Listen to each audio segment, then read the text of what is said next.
39절 말씀 다 같이 한번 합독하도록 하겠습니다.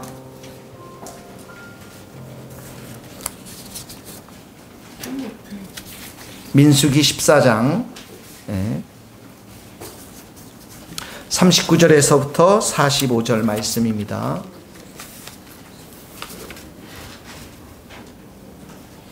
민수기 14장 39절 다 같이 읽겠습니다. 모세가 이 말로 이스라엘 모든 자손에게 알림해 백성이 크게 슬퍼하여 아침에 일찍 일어나 산꼭대기로 올라가며 이르되 보소서 우리가 여기 있나이다. 우리가 여호와께서 허락하신 곳으로 올라가리니 우리가 범죄하였음이니이다. 모세가 이르되 너희가 어찌하여 이제 여호와의 명령을 범하였느냐. 이 일이 형통하지 못하리라. 여호와께서 너희 중에 계시지 아니하니 올라가지 말라. 너희의 대적 앞에서 패할까 하노라. 아멜렉인과 가나안이 너희 앞에 있으니 너희가 그 칼에 망하리라. 너희가 여호와를 배반하였으니 여호와께서 너희와 함께하지 아니하시리라. 그들이 그래도 산꼭대기로 올라갔고 여호와의 언약궤와 모세는 진영을 떠나지 아니하였더라. 아멜렉인과 산간지다에 거주하는 가나안이 내려와 그들을 무릇지르고 호르마까지 이르렀더라. 아멘. 이 말씀을 한 배경은 지금 정탐꾼들이 12명이 가나안 땅에 가서 정탐을 하고 돌아왔는데 10명의 정탐꾼들이 부정적인 보고를 하죠. 우리가 도저히 저 땅을 정복할 수 없습니다. 우리는 메뚜기입니다. 여기서 이제 메뚜기의 영성이 나오는 거예요. 그러니까 더 이상 우리는 가나안 땅으로 들어가지 말고 우리는 애굽으로 돌아가자. 이렇게 새로운 리더십을 뽑아서 애굽으로 돌아가자. 이 배경이 이런 상황입니다. 근데 하나님께서 너무 화가 나셨어요.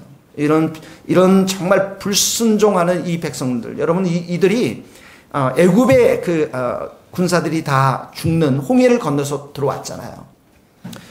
그래서 하나님께서 거룩한 분노를 받으셔서 다 죽이겠다, 전멸하겠다 내가 그랬는데 중보자로선 모세의 중보 기도를 듣고 12명의 정탐꾼 중에서 10명이 죽게 되고 그리고 그 땅 가운데서 그 부모의 세대들은 40년 동안 광야를 방황하다가 그곳에 죽고 자녀의 세대들만 가나안 땅에 들어가도록 이렇게 하는 그 배경 속에서 이 얘기를 들으니까 이스라엘 백성들이 굉장히 슬펐어요. 막 슬프면서 하나님께서 이제 너희 더 이상 가나안 땅으로 가지 말고 돌아가라, 광야로 돌아가라 하니까 이스라엘 백성들이 하는 말이 이제 광야에 가겠습니다. 그러면서 또 불순종해서 광야를 지금 가려고 하는 장면 속에서 모세가 지금 하고 있는 말인 것입니다. 자, 그래서 42절을 보세요. 41절에 보면 모세가 이르되 여호와의 명령을 범하느냐 이 일이 형통하지 못하려 하면서 42절 한번 읽겠습니다. 여호와께서 너희 중에 계시지 아니하니 올라가지 말라. 너희의 대적 앞에서 피할까. 여호와께서 너희 중에 계시지 아니하니. 43절에도 보세요. 너희가 여호와를 배반하였으니 여호와께서 너희와 함께하지 아니하시리라. 44절에 보면 여호와의 언약궤와 모세는 진영을 떠나지 아니했다. 그러니까 그들과 함께 가지 않았다라는 그런 말씀입니다.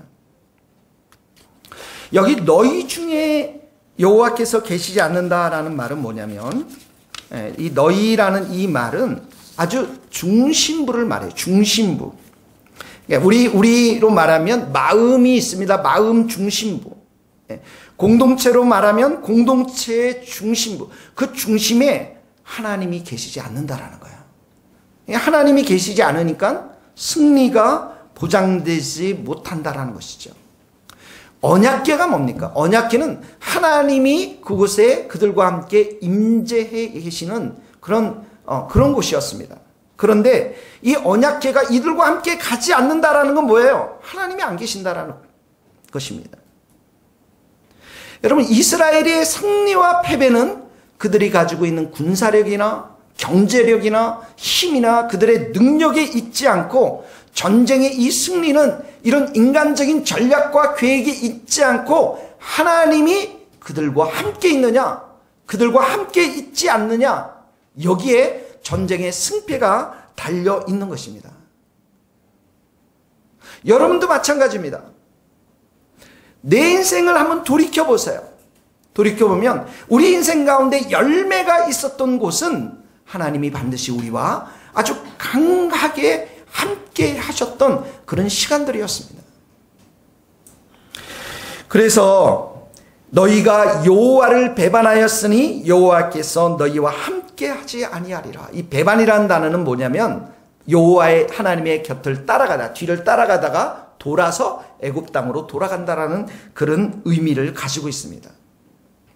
하나님은 우리와 함께 하시기를 원해요. 하나님이 일주일 동안 여러분과 함께 하시기를 간절히 원하셨는데 여러분들은 얼마나 많이 하나님과 함께 하시고 이곳에 오셨습니까?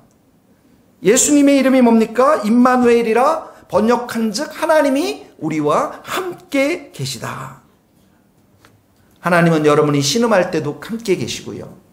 기쁠 때도 함께 계시고, 하나님은 여러분이 푸른 초장으로 갈 때도 함께 하시고 아골 골짜기에도 함께 하시는 하나님이십니다. 여러분, 인생의 길을 여시는 분은 하나님이십니다. 우리 인생의 주인은 누구십니까? 하나님이십니다. 비전을 주시는 분도 하나님이시고 그 비전을 성취해 가도록 힘을 주시는 분도 하나님이시고 인생의 길을 여시는 분도 하나님이시고 문을 여시는 분도 하나님이시고 문을 닫게 하시는 분도 하나님이세요. 우리 친구들, 여러분들에게 지혜를 주시고 전공, 앞으로 공부해야 될 이 모든 것을 주시는 분이 누구십니까? 여러분의 부모님이 아니에요. 하나님이십니다. 믿습니까, 여러분? 그래서 하나님은 우리에게 능력을 주시면 우리가 어떻게 해요? 모든 것 할 수 있어요. 하나님이 우리에게 능력을 주시면 모든 것을 할 수 있습니다. 하나님은 우리의 피곤한 사람에게 능력도 주시고 무능한 능력이 없는 사람들에게 힘을 더하시고 여호와를 찾고 추구하는 자들에게 새 힘을 날마다 공급해 주시는 하나님이신 줄 믿습니다. 우리 한번 읽겠습니다. 여러분 주보에 있는 거, 내게 능력 주시는 자 안에서, 시작. 내게 능력 주시는 자 안에서 내가 모든 것을 할 수 있느니라. 피곤한 자에게는 능력을 주시며 무능한 자에게는 힘을 더하시나니 오직 여호와를 앙망하는 자는 새 힘을 얻으리니. 여러분, 역사상 세계 최강을 자랑하는 군대가 어떤 군대인지 아십니까? 애굽 군대였습니다. 애굽 군대. 근데 이 애굽 군대가 역사상 최강이라고 그 당시에 자랑했던 이 애굽 군대가 어떻게 합니까? 바다에 수장해서 싸움도 한번 해보지 못하고 다 죽습니다. 근데 그 장면을 성경에서 어떻게 기록하고 있냐면 이렇게 기록해 있어요. 여호와께서 애굽 사람들을 바다 가운데서 엎으시니. 너무 멋진 표현합니다. 엎어버렸어요. 누가 엎었습니까? 이스라엘 백성들이 엎은 게 아니라 하나님이 엎으셨어요. 최강을 자랑했던 그 애국 군대가 광야에서 전투를 최고로 잘하는 부대가 어떤 부대인지 아십니까? 아말렉 부대입니다. 여호수아가 칼을 들고서 이 아말렉 백성들을 다 쳐서 무찌렀습니다. 그래서 여호와 니시, 하나님은 승리를 주시는 하나님이라고 하면서 성경은 어떻게 기록하고 있냐면 여호와가 아말렉과 더불어 대대로 싸우리라. 여호수아가 싸웠어요. 근데 그 뒤에 누가 있습니까? 하나님이 계시는 거예요. 애국 군대와 싸웠어요. 그 뒤에 누가 있습니까? 하나님이 계십니다. 그래서 이 이스라엘에게서는 하나님이 여호와 하나님, 이스라엘 백성들과 언약을 맺으시고 그 언약에 따라서 이들에게 신실하게 승리를 보장해 주시는 하나님. 하나님이 여러분들을 사랑하시는 줄 믿습니다. 우리를 기뻐하세요. 그래서 우리에게 승리를 주시기를 원하고요. 우리에게 기도 응답을 주시기를 원하고 우리가 정말 치유받고 회복되고 우리가 성장하고 성숙하기를 하나님은 원하시며 새 힘을 주시는 분이심을 믿습니다. 우리 성도에게 가장 두려워해야 할 것이 무엇입니까? 하나님께서 함께 하지 않는 것입니다. 우리 강남에 있어요. 돈이 없어요. 뭐 배운 사람들 조금밖에 좀 있어요. 똑똑한 사람 그렇게 많지 않아요. 그런 것이 우리를 두려워하는 게 아니에요. 우리에게 가장 두려운 게 뭐냐면 하나님이 우리와 함께 하지 아니할 때, 하나님의 임재가 강하게 이 자리에 있지 않을 때. 왜 그렇습니까? 하나님은 우리를 도와주시는 분이고, 하나님은 우리와 함께 우리를 굳세게 하시는 분이시고, 하나님의 의로운 손으로 우리를 붙들 때만이 우리가 신앙생활하고 우리가 성숙해 가고 승리할 수 있기 때문에 그렇습니다. 거기 한번 읽겠습니다. 두려워하지 말라. 시작. 두려워하지 말라. 내가 너와 함께함이라. 놀라지 말라. 나는 내 하나님이 됨이라. 내가 너를 굳세게 하리라. 참으로 너를 도와주리라. 참으로 나의 의로운 오른손으로 너를 붙들리라. 하나님이 없는 우리의 인생은, 이건 너무 정말 좀 예화가 약한데요. 선풍기, 이 에어컨이 있는데 지금 전기가 공급되지 않는 것과 마찬가지죠. 얼마나 듣겠습니까, 여러분? 핸드폰이 있는데 배터리가 이게 배터리가, 전화를 해야 되는데 배터리가 없어요. 우리의 영혼에, 우리의 중심의 삶에, 이 교회 중심에 하나님이 없으면 아무것도 없다라는 거예요. 그래서 우리의 삶 가운데 가장 중요한 게 뭐냐면 하나님과 우리와의 관계인 것입니다. 그런데 하나님이 우리에 함께 하시면 어떻습니까? 다윗이 누구였어요? 다윗이 누구였습니까? 목동이었어요. 할렐루야. 목동이었습니다. 다윗이 근데 뭐가 됐습니까? 왕이 되었어요. 물론 그 사이에서 광야에서 수많은 고난과 연단을 받습니다. 사울의 연단을 받습니다. 그런데 그는 결국에는 하나님은 그를 어떻게 합니까? 임금으로, 왕으로 세우십니다. 그래서 다윗이 고백이 뭐예요? 나의 힘이 되신 여호와여, 내가 주를 사랑하나이다. 여러분 이런 고백 하실 수 있겠어요? 나의 힘이 되신 여호와여. 예? 여러분이 정말 고민하고 갈등하고 계속 괴로워하는 영역 속에서 하나님이 나의 힘이 되시고 나의 반석이 되시고 나의 요새가 되시고 나를 건지시는 분이시고 나의 바위시고 방패시고 구원이 되시고 나의 산성이 되신 하나님. 이 여러 하나님에 대한 묘사들은 다윗의 삶 가운데 구석구석에서 다윗이 철저하게 경험했던 그 하나님을 묘사하는 거예요. 여러분은 하나님을 어떻게 묘사하고 싶습니까? 나의 힘이 되신 여호와여, 내가 하나님을 사랑하는. 거기 한번 읽겠습니다. 시편 18편 1절입니다. 시작. 나의 힘이 되신 여호와여, 내가 주를 사랑하나이다. 여호와는 나의 반석이시요 나의 요새시요 나를 건지시는 이시요 나의 하나님이시요 내가 그 안에 피할 나의 바위시요 나의 방패시요 나의 구원의 뿌리시요 나의 산성이시요. 인생을 더하면서 하나님과 우리가 가까이 지내면 지낼수록 하나님에 대한 우리의 묘사의 능력들이 점점 풍성해지고 점점 많아지는 것들을 보게 되었습니다. 목동이었던 다윗에게 하나님이 계셨어요. 어부들이었고 무식했던 제자들 뒤에는 누가 있습니까? 성령의 불이 임했습니다. 성령이 불에 임했습니다. 베드로가 성령 충만해서 이렇게 외칩니다. 이 예수를 하나님이 다시 살리신지라 우리가 이 일의 증인이라. 너희가 회개하여 죄사함을 받으라. 그리하면 너희가 성령을 선물로 받으리라. 그 뒤에 누가 있습니까? 성령님이 계십니다. 성령 하나님이 계십니다. 그러니까 그 자리에서 3,000명이 엎드러집니다. 3,000명이 엎드려졌어요. 사랑하는 성도 여러분, 우리에게 하나님만이 우리에게 힘이 되시는 줄 믿습니다. 여러분의 힘이 되시는 분은 하나님이십니다. 여러분, 우리에게는 성부 하나님이 계시지만 우리에게는 또한 성자 예수님이 계시고 또 우리에게 누가 있습니까? 성령 하나님이 계십니다. 여러분, 천상의 보좌 위에 지금 누가 계십니까? 천상교회에 누가 계십니까? 가운데는 보좌에 앉아 계신 성부 하나님과 어린 양 예수 그리스도께서 계십니다. 죽임을 당한 어린 양이라고 성경에 표현되어 있습니다. 그리고 이 어린 양, 십자가에 달려 돌아가신 예수님, 그 예수님은 여러분들의 저주와 여러분들의 죄와 아픔과 중독과 우리의 연약한 모든 것들을 다 가져가셨고 우리에게 새로운 피조물로서의 새 창조의 선물들을 우리에게 주셨던 그 예수님이 어린 양 예수님이 천상 그 교회의 중심부에 계십니다. 그리고 수많은 천사들과 먼저 간 성도들이 함께 모여서 예수님을 찬양합니다. 경배합니다. 영광과 존귀와 경배를 올려드립니다. 찬송을 받으시기에는 합당하신 하나님으로 올려드립니다. 계시록 5장 12절 같이 한번 읽겠습니다. 큰 음성으로 이르되 죽임을 당하신 어린 양은 능력과 부와 지혜와 힘과 존귀와 영광과 찬송을 받으시기에 합당하도다.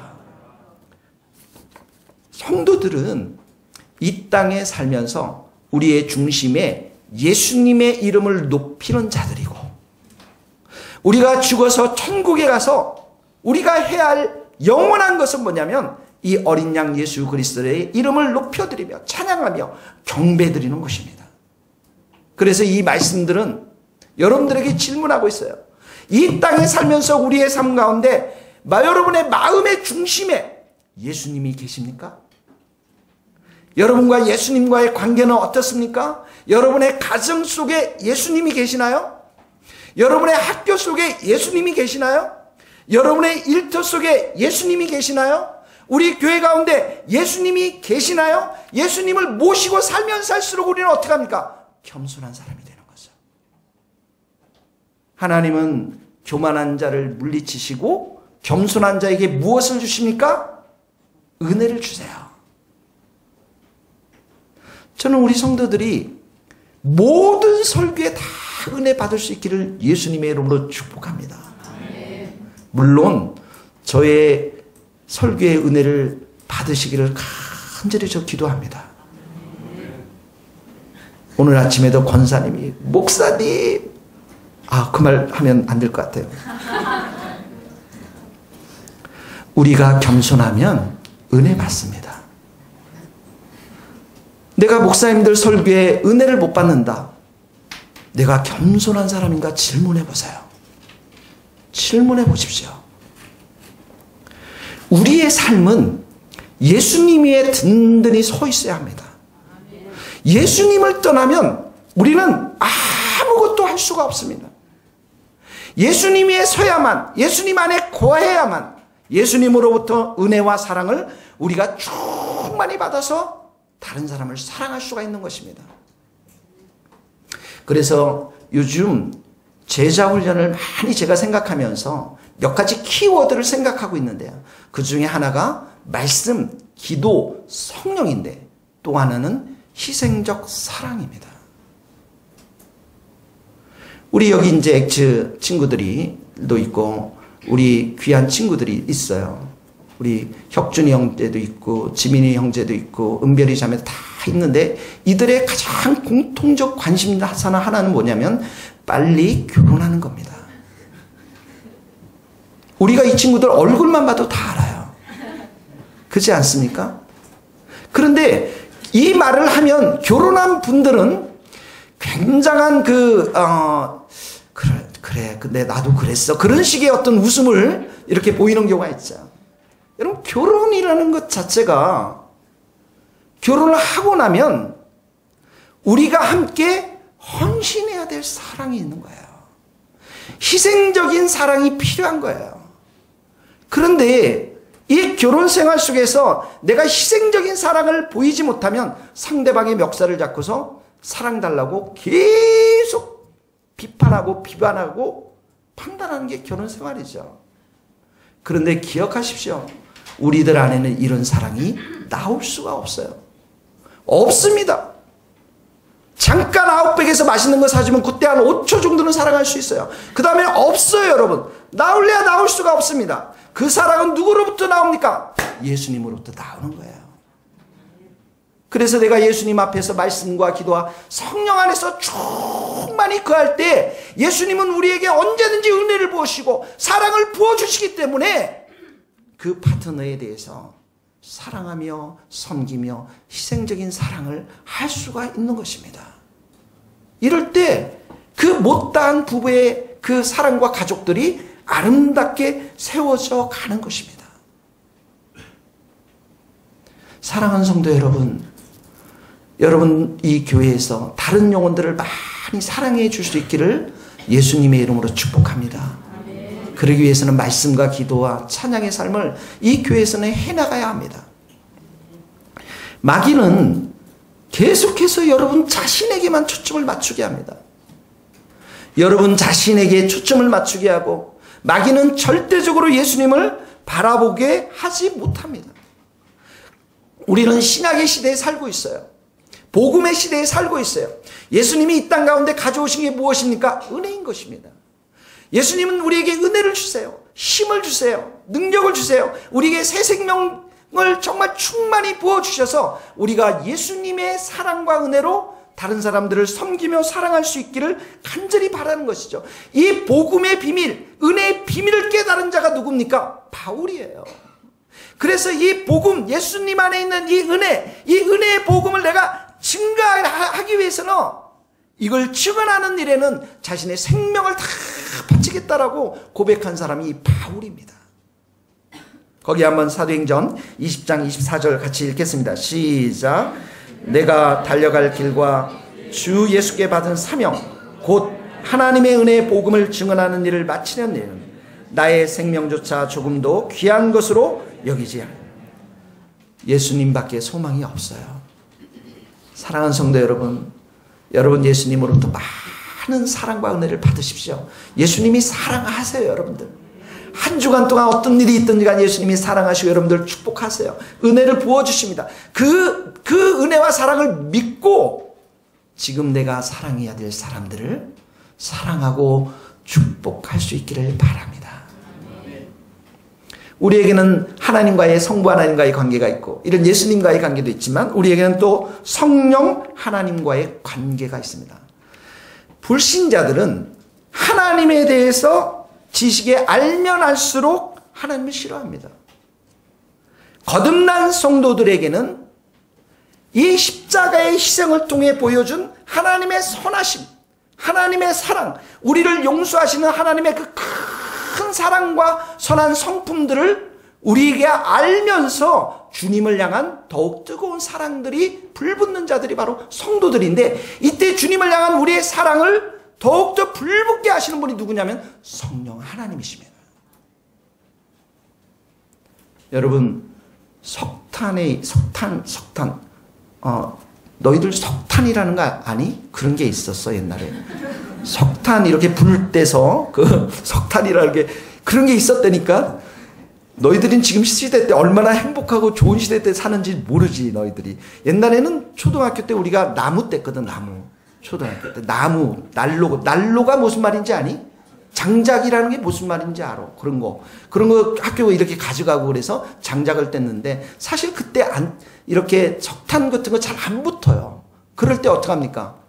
뭐 휘발유성이 있는 이런 것들을 조금 붙이면 불이 확 올라가지 않습니까? 우리가 주님을 향한 사랑이 이렇게 적고 냉랭할 때 성령님께서는 이 예배의 자리에서, 이 찬양의 자리에서, 이 기도의 자리에서 우리에게 불을 부어주셔서 주님을 향한 뜨거운 사랑 열정들이 솟아나도록, 그래서 정말 주님이 보여주시는 그 거룩한 길이 얼마나 귀하고 좋은 길인가를 우리에게 기쁨으로 그 길을 걸어갈 수 있도록 힘주시고 능력을 주시고 열정을 주시는 분이 바로 성령 하나님이십니다. 그래서 여러분 성도들의 가장 큰 무기는 뭐냐면 바로 성령의 역사하심이 있고 말씀이 있고 기도가 있고 희생적 사랑이 있는 거야. 그러니 하나님께서 우리에게 얼마나 우리를 많은 곳에서 정말 곳곳에서 필요한 것들을 우리에게 예비해 주시고 축복해 주셨습니까? 복음사역, 다른 사람들을 섬기는 것, 교회가 구원의 방주의 역할을 성령의 능력이 없이는 불가능합니다. 그래서 여러분 예배 때 성령님을 환영하십시오. 오늘 우리 박지희 전사님 잘했죠, 여러분. 어제 밤새 목사님 저 밤샐 거예요. 밤샌 이 준비한 이 마음이 얼마나 밤샌데 밤새요. 자기 밤새 하겠다는 거예요. 미리 내가 부탁을 했어야 되는데. 너무 잘했어요. 우리 박지희 전사님은 성령께서 특별히 이 기쁨의 은사를 많이 주셨어요. 그리고 사랑이 많아요. 늘 교회 오면 주스 사오고 과자 사오고 못 긁고 사오시는 분이 우리 박지희 전사님입니다. 그렇다고 여러분들이 뭐 사오라고 그런 거 아니에요. 여러분 또 그거 적용을 그렇게. 사랑을 베푸는 사람들은 상처가 회복되고 치유되며 하나님의 사랑과 은혜가 더 충만히 그 사람에게 부어질 줄로 믿습니다. 우리가 이렇게 복음을 전하고 사람을 사랑하는 일은 성령의 능력이 없으면 불가능한 거예요. 왜 그렇습니까? 우리 나밖에 모르거든요. 내가 가지고 있는 돈, 내가 먹을 거 먹고 싶고, 내가 가지고 있는 내가 놀러 가고 싶고, 내가 가지고 있는 내 것을 위해서 조금 더 확장해서 가정을 위해서 그렇게 그 정도지. 정말 다른 영혼들을 위해서 섬기고 사랑하고 내 것을 포기하면서.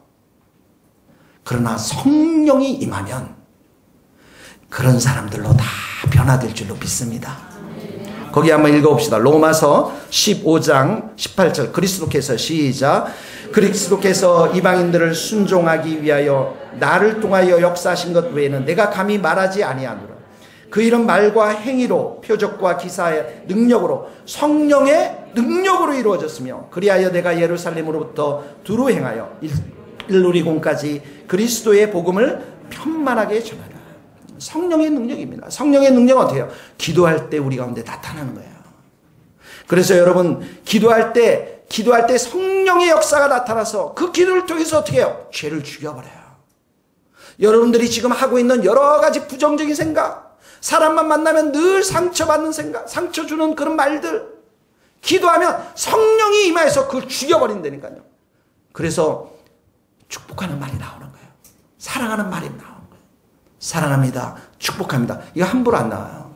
살까요? 안 나온다니까요. 안 나옵니다. 인상 딱 보면은 쟤는 왜 이렇게 오늘 또 저래? 뭐 부정적인 생각부터 드는 게 부패한 본성을 따라 살기 때문에. 우리 옆에 사람과 한번 해봅시다. 사랑합니다. 축복합니다. 축복합니다. 사랑합니다. 성령이 역사하신 거예요, 여러분. 여러분 지금 얼굴들이 많이 펴졌어요. 얼굴에 웃음이 가득 넘칩니다. 성령께서 역사하시기 때문에. 그래서 우리에게 기도가 중요합니다. 정말 저는 너무 힘들어서 기도하기 시작했어요. 여러분 우리가 아침 저녁으로 이렇게 기도하는데 얼마나 감사한지 몰라요. 너무 힘들어서 기도해요. 여러분 모르죠?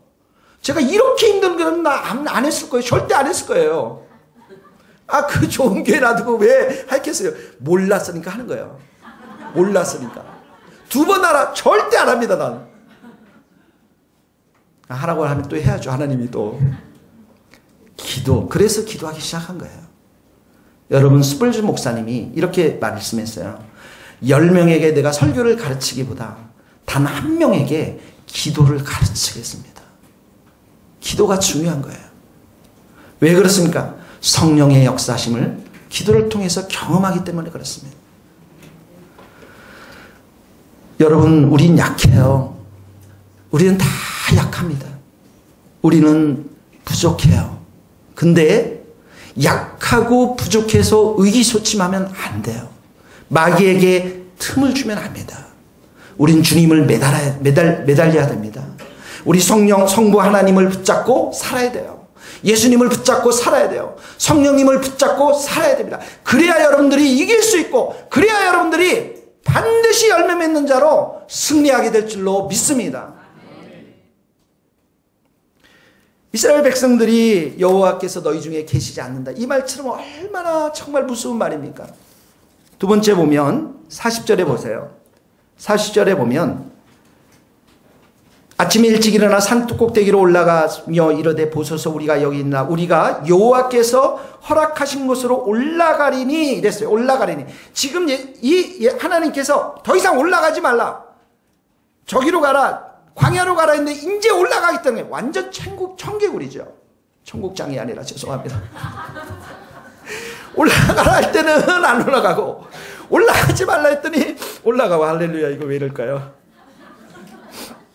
이게 명령을 완전히 불순종하는 거예요. 이들의 삶의 기준이 지금 뭐예요? 하나님의 말씀이 아니에요. 이들의 삶의 기준은 뭡니까? 자기 소견대로입니다. 자기 소견대로. 자기가 생각해서. 여러분, 인간에게는 육체는 죽으면 다 흙이 돼요. 여러분, 죽으면 빈 박스입니다. 그게 불에가 태우는 거예요. 할렐루야. 기분 나쁘세요? 그러면 그냥 땅속에 들어가도 돼요. 둘 중에 여러분. 그래서 내가 보기에 거의 다 태울 것 같아요. 근데 우리의 영혼은 죽지 않아요.